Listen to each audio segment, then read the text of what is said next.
And so the courier who had cheated death in the cemetery outside Goodsprings cheated death once again, and the Mojave wasteland was forever changed.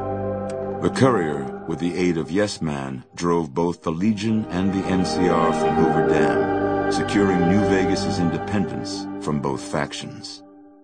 With Mr. House out of the picture, part of the Securitron army was diverted to the Strip to keep order. Any chaos on the streets was ended. Quickly.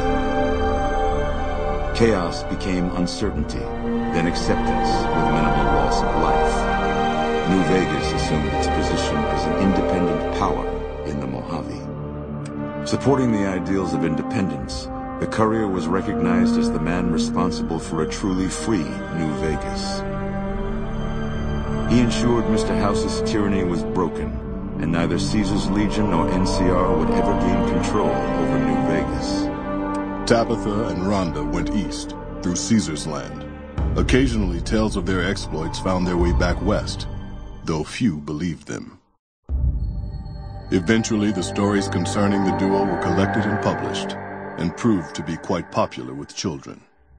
Still grappling with self-doubt over his usefulness in the face of old age, Raul was never able to find peace with himself.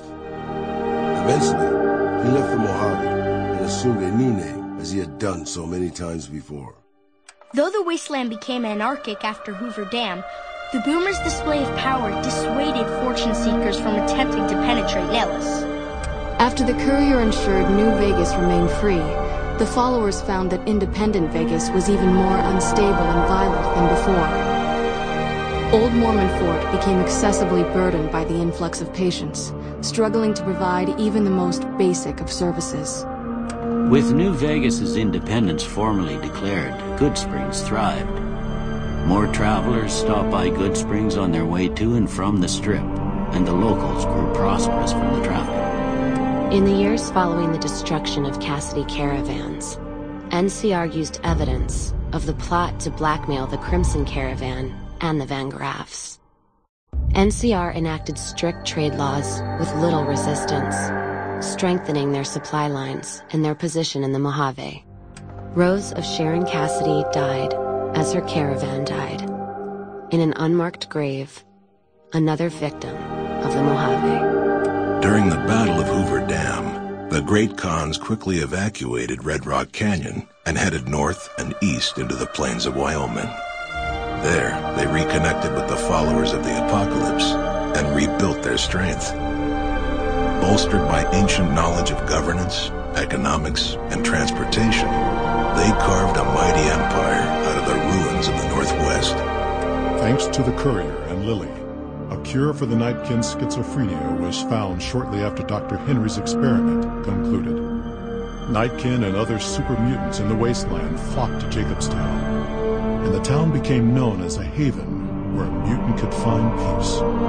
Lily continued to take her medicine at half doses, and although she remembered her grandchildren, her mind remained muddled and confused. Eventually, she parted ways with the courier and traveled west, seeking the remnants of her past.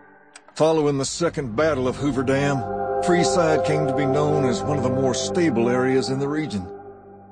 Ironically, NCR refugees found Freeside safer than most of the rest of New Vegas, where resentment still lingers. Revitalized by Violetta's brain, Rex eventually learned to balance the memories of his old life with Violetta's experiences among the brutal fiends. His mind had difficulty adjusting, but Rex eventually found peace with his new, more vicious self. The Misfits' laziness caught up with them when the Legion attacked Camp Golf. Those who weren't killed in the attack attempted to flee, but were caught at Mojave Outpost, court-martialed, and hanged from the Ranger Monument. Though Novak was a low-priority target for the Legion, many of Novak's citizens died in its defense.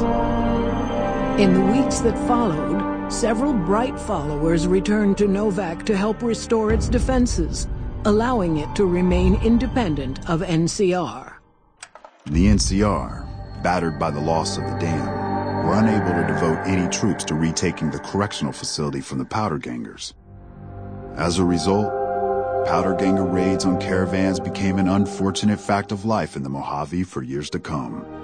Armed with a wide array of improvised explosives and stolen weapons, the Vault 19 powder gang tormented the Mojave wasteland for years. Citizens of the NCR were favorite targets, and they always suffered the worst fates. Despite NCR's pledge to support Primm, they abandoned the town after their loss to the Courier. Independent again, Primm operates much as it had before the powder gang's arrival, full of ups and downs.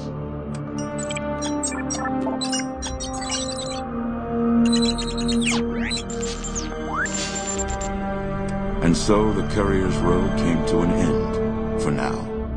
In the new world of the Mojave Wasteland, fighting continued, blood was spilled, and many lived and died just as they had in the old world.